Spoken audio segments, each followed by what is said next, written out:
Before we get started, just so there's no confusion, the resolution that the negation has is the U.S. public colleges and universities do not allow military recruiters on campus. Okay.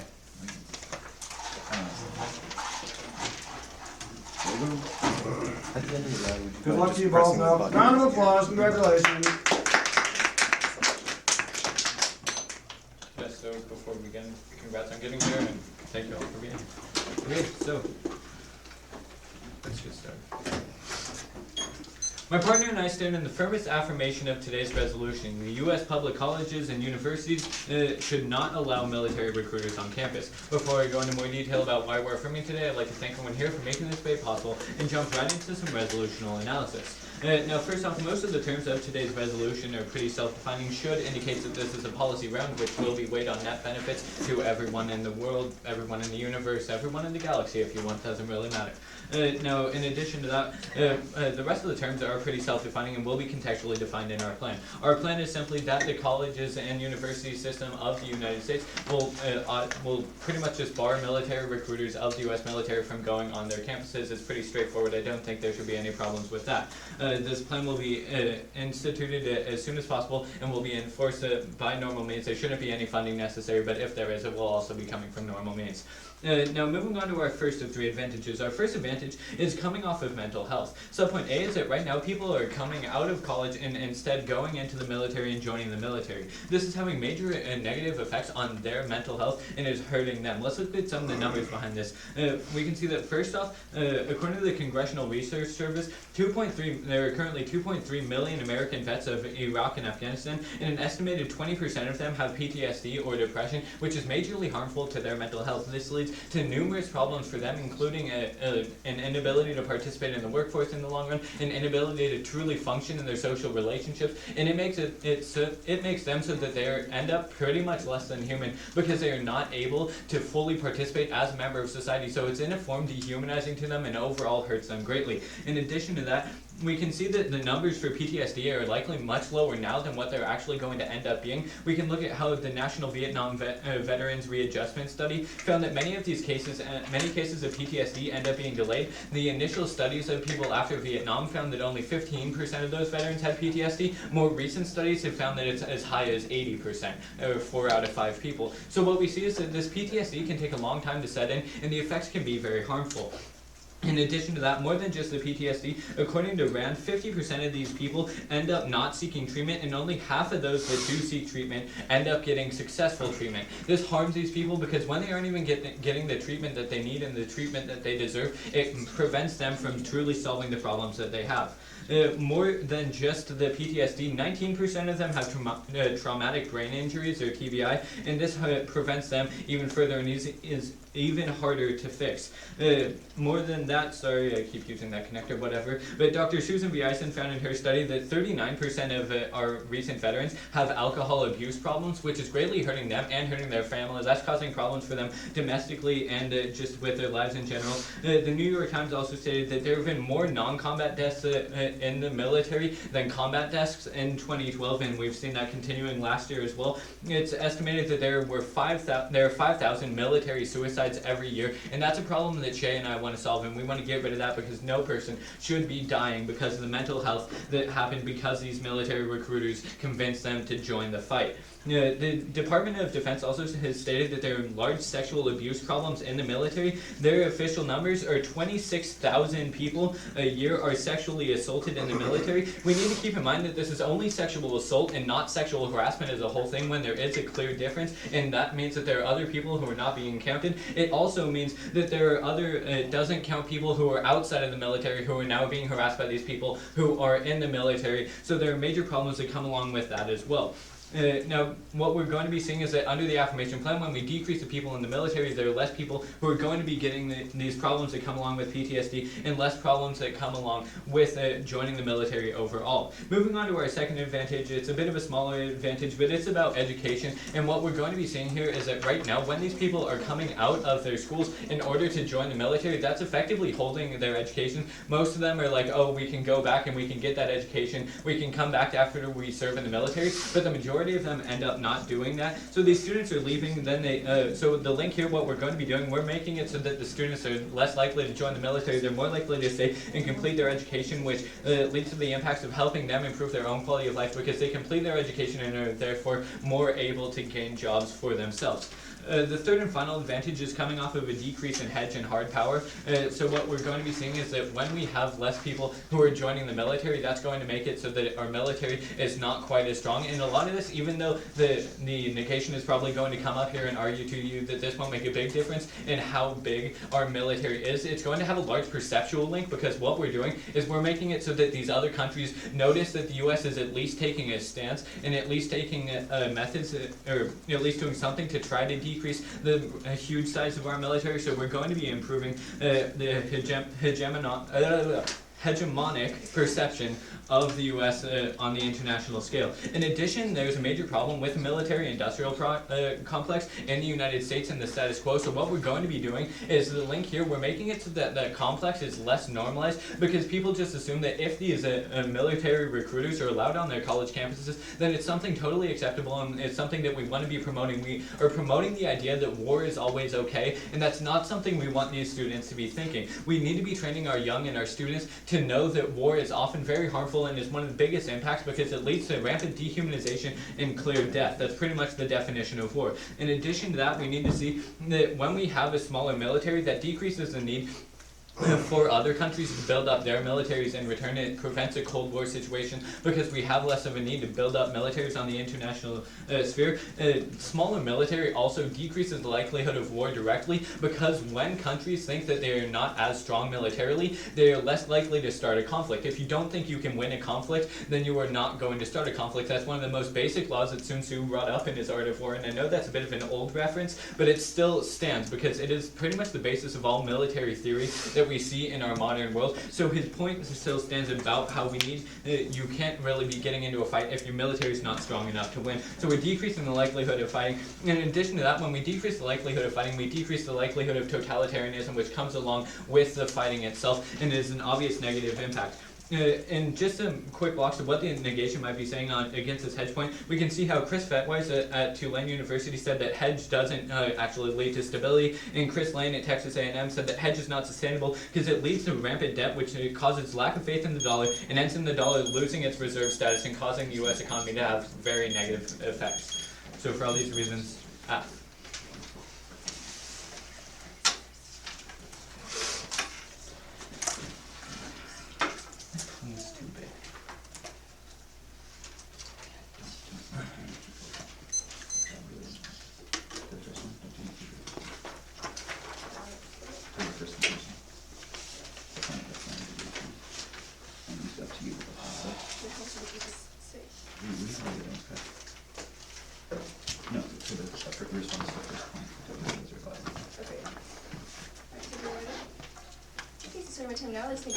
should be a great debate. I'm just going to go into off case and on case. First of all, going to the off case, for our first point is it increases the use of private military contractors. We have two unique arguments right here. Number one is that recruiting for college increases the amount of individuals in the military, which means that it increases the amount of individuals in the military, that or civilian military officials. Means in the current sense, for me, it's unlikely or less likely that people are going to use private military contractors to fulfill the needs when they have a decrease of troop soldiers.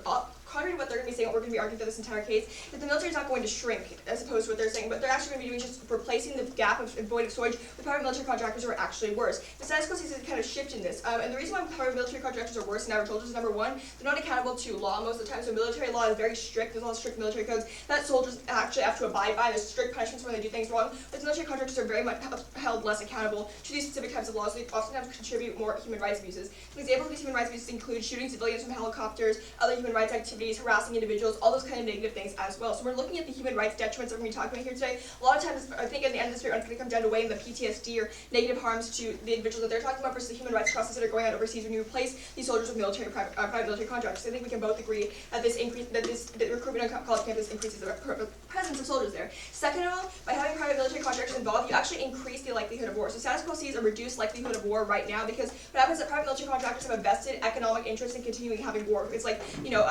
Blackwater, Keystone Blackwater, whatever, Dick Cheney, the one he was actually revolved into, by having a private military contract connection to the government, the more private military contractors that you use, the more likely you're going to have an economic incentive to want the government to continue to fight so they can continue to be paid for their services. Whereas actually what statistics have shown is that veterans and their family are much more likely to actually support works. They've seen the atrocities of it, they've seen the bad things, they have many of them in the PTSD that they're talking about, therefore do not want these atrocities in the long term, so private military contractors have been sent.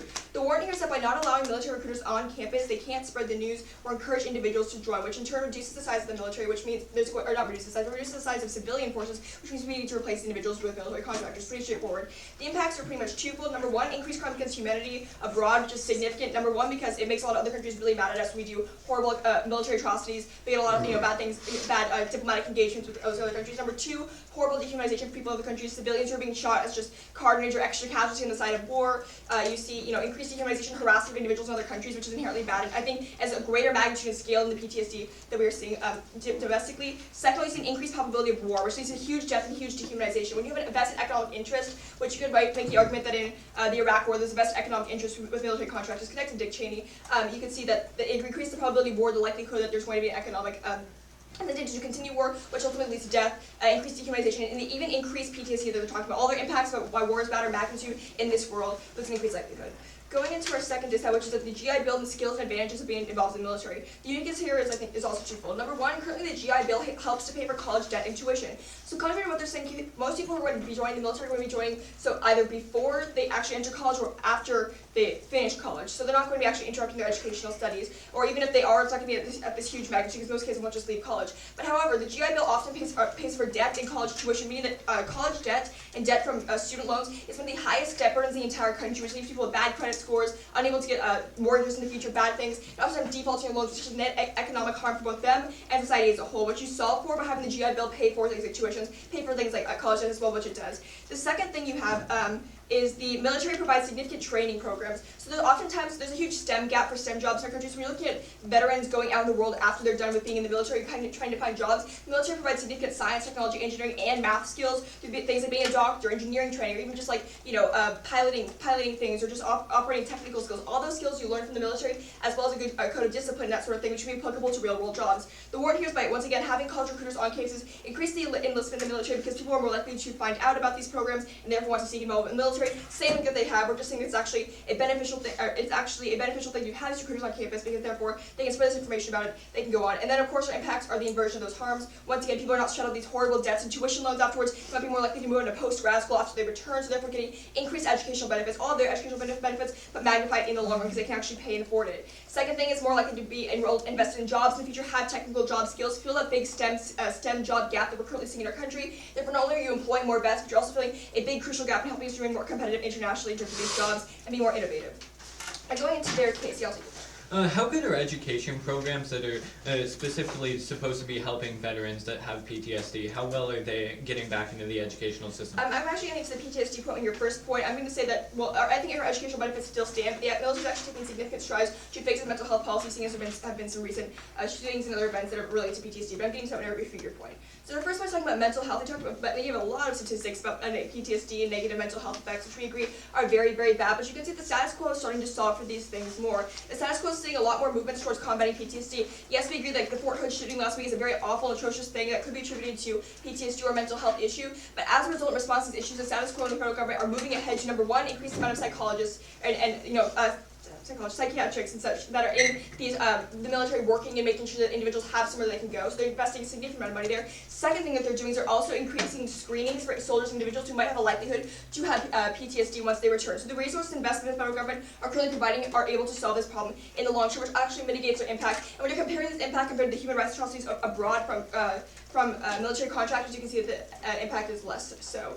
Second of all, you can see that the once again, you can also see that the fact of the matter is that when you have veterans and have families who are more invested, because once again, families and veterans are much less likely to actually want to go to war in the long term. They're much more aware of PTSD in the future, so they're going to be more active in providing and lobbying for the military to actually increase this program in the long term. So by you're actually raising more awareness of PTSD in our role as well. Second of all, going into education, you can pretty much turn this impact, like as I already argued, they're probably not going to be leaving school before, right in the middle of college. Even if they do, they haven't really quantified how much of an impact this will really have on them. And also the STEM skills that they get afterwards and the debt tuition that we're overloading should definitely outweigh this point anyway, so you get all the educational benefits there. And third and finally, talk about decrease in hard power.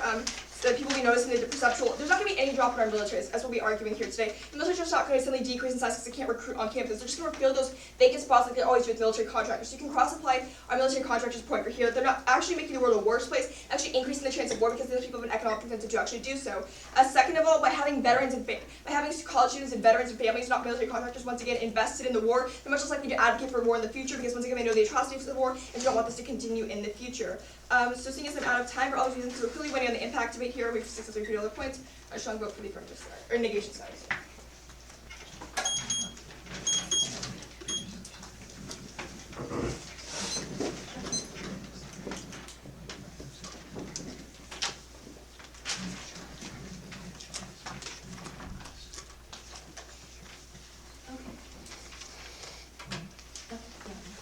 So I'm gonna go over their case and then our case.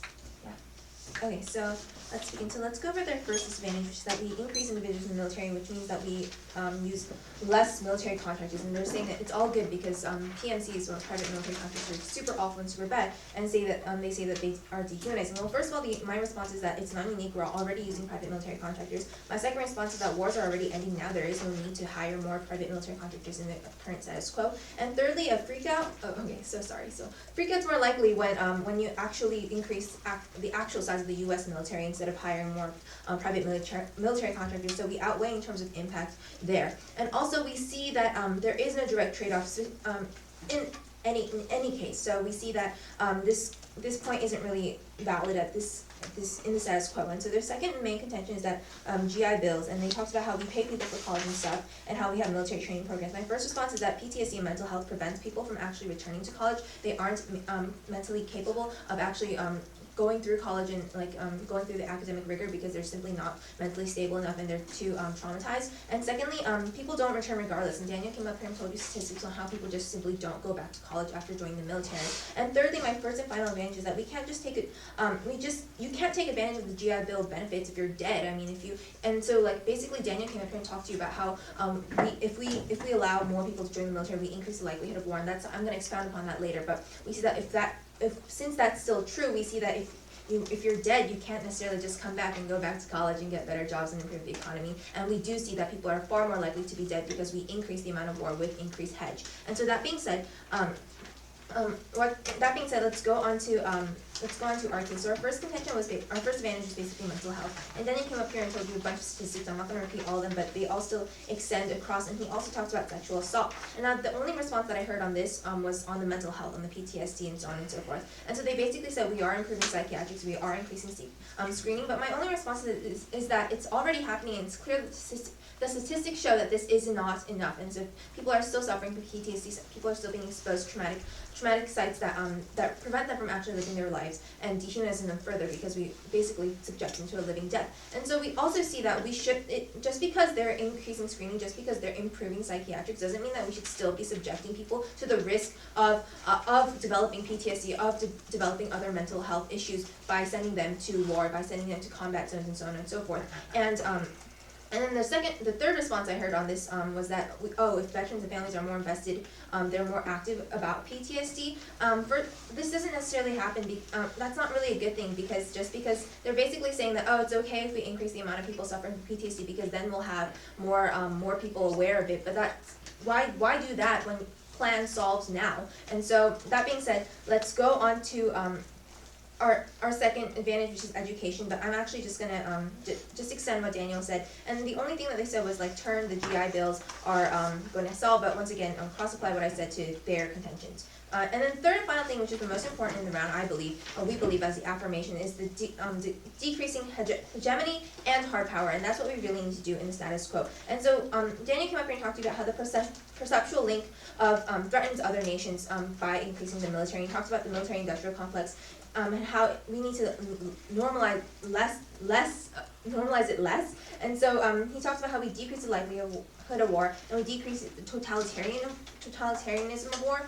And so just briefly going over their response, they basically said, oh no, cross-supplier argument about private military contractors, but I did respond to that point with three things on their contention. So I'm just going to spend the rest of my time actually expanding upon it and giving you facts and warrants on why why hegemony is bad. And so we see that hegemony is bad is because it ushers in unipolarity. And so it's bad because a unipolar state will lose track of how secure it is and pursue inappropriate policies that are designed to increase its security, but turn out to be too costly or have a high probability of backfiring, and that's from Glaser from George Washington University. And so we see that the United States goals, it thinks that its goals of spreading democracy and spreading free markets are not dependent upon unipolarity, and so the danger of unipolarity outweighs all else, and so the United States can't do all of its other goals of spreading democracy and all that without hegemony. And what we do when we increase hegemony is just interfere with those goals in itself.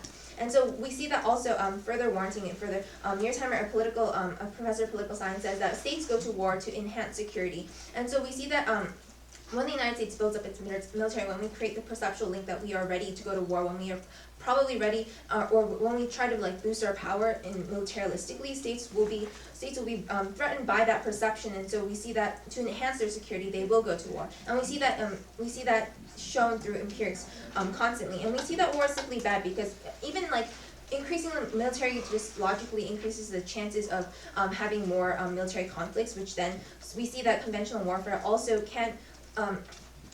Lead to nuclear warfare, which is kind of a stretch here, but that's the thing. That's the whole thing on the hegemony point, is that if we increase hegemony to the extent where we continue to build our military, when we continue to perceptually threaten other states, we see that those states become inherently threatened and decide to build up their military, and then we have this whole arms race to who has the biggest military, who has the most hard power, and that diminishes the influence of soft power in and of itself, and so soft power becomes less of a diplomatic tool, and now we only have hard power, who has the most troops, who has the most nukes, who has the most weapons in general, and so we see that is bad, essentially. And so we see that the harms of hegemony are unique to the United States, to the U.S. military, not PMCs. And here's where we link out of all the PMC arguments coming off of the negation. We see that it's the perceptual link of the United States building up its official military. It has absolutely nothing to do with hiring more contractors, because that you can always just fire contractors or just say, oh no, we don't want to hire anymore. But when you're actually dedicating the funds and when you're dedicating the time and the legislation to actually build up the military, when you're acquiring all these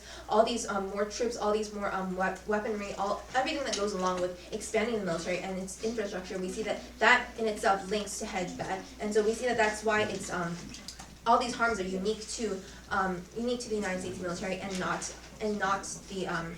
private military contractors in it of itself. And so what we really want to do is, in my final 30 seconds, we consider the actor in this debate is the U.S. public colleges and universities, and what we have to do is we have to eliminate the perception of public American institutions endorsing war, and that's essentially what they're doing. They're endorsing war. They're creating war hawks out of the students who should be getting an education and who can't because they are sensitive more and to the military. And so that being said, just in my last 4 seconds, I'd like to say that increasing military increases debt, which Daniel says in his speech, and he'll extend in his PMR phase.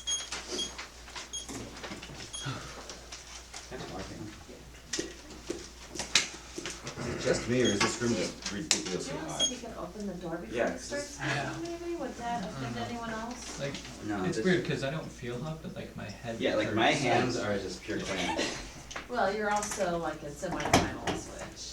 I'm Yeah. chilling about that though. Oh, You know, that's- I feel good. I'm ready to go. Don't That's fine. make us think about it. Yeah. That's when the stress hits. Did you guys get the memo for semifinals that each side has to at least have one quote from Pretty Little Liars? Aff has to quote from Ira, Neg only can quote Hannah. I don't know why there's a Hannah restriction, but Okay. Support this. Wait, quick clarification. Pretty Little Liars is a show, right? Right. no, it's a board game.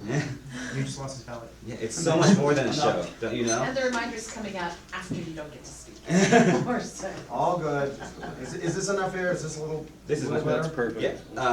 Does anybody need water? Seriously. So I'm gonna go. Of course, thank you everyone. I'm gonna go off case then on case. It'll be pretty straightforward. Everyone ready? Okay. Okay, I'm good.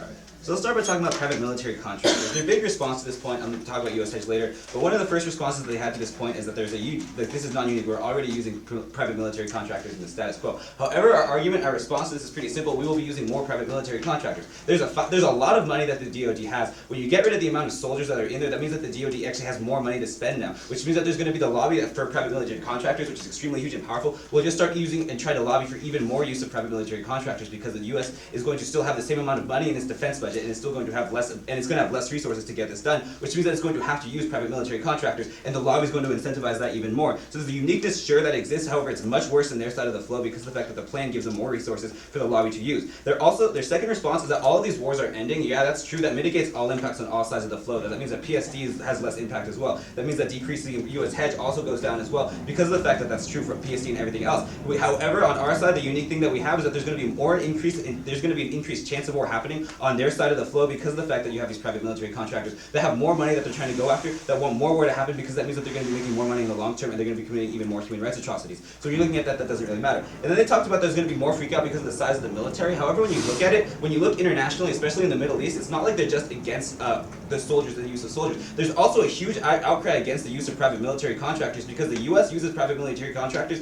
in situations where they know that soldiers can't go because of the fact that private military contractors are not accountable to any law. They're not responsible to US military code of conduct or anything like that, and they don't respond to the laws of the countries themselves because of the fact that they are like hired by the US, so they don't really have any accountability, which means that the US uses them in situations that are much worse than they would use in soldiers. So that means that they're talking about like kidnapping civilians and torturing people for interrogation purposes and stuff like that. So there's a much worse perception internationally for private military contractors than you have for regular soldiers, considering that most of the regular soldiers aren't actually in combat positions, they're just doing humanitarian aid and stuff like that. So you can see that the freakout is much worse on their side because private military contractors have a lower perception than soldiers do internationally because of the fact that the US uses them for missions that are much worse. Now looking at their so with that being said, you can extend all of the impacts that we have here. There's no going to be more war which happens because of the fact that the lobby is going to be more powerful because there's more resources for them to get at, which increases the amount of human rights that are being human rights abuses that are being perpetuated abroad because you're still going to have more interrogations, more worse tactics, more like just shooting civilians from helicopters because they're not going to have to respond to anyone later. And you also have lowered image of the US internationally, which increases the amount of terrorism that goes on and decreases our soft power, which we all agree is very important in this debate round. So you can see that here that they're really outweighing them on the impacts of there. Now going into, I'll get to your question after I go through our case. Now going into the GI Bill, we said that what's happening right now is the GI Bill is very important because of the fact that it provides people the opportunity to pay off their debt. Their first response to this is that of PTSD, I'm sorry. Again, there's less war, so it really doesn't really matter, and not everyone says so. They said themselves that only 20% will get that, and also you can see that a lot of the response that they had is that like you're not going to finish college, you're not going to finish your education. However, that's true maybe if you get recruited in high school, but if you get recruited from a college or a university, you finish your time at that college or university, and then afterwards serve in the military, so you're done with your schooling already. So that argument doesn't really make any sense.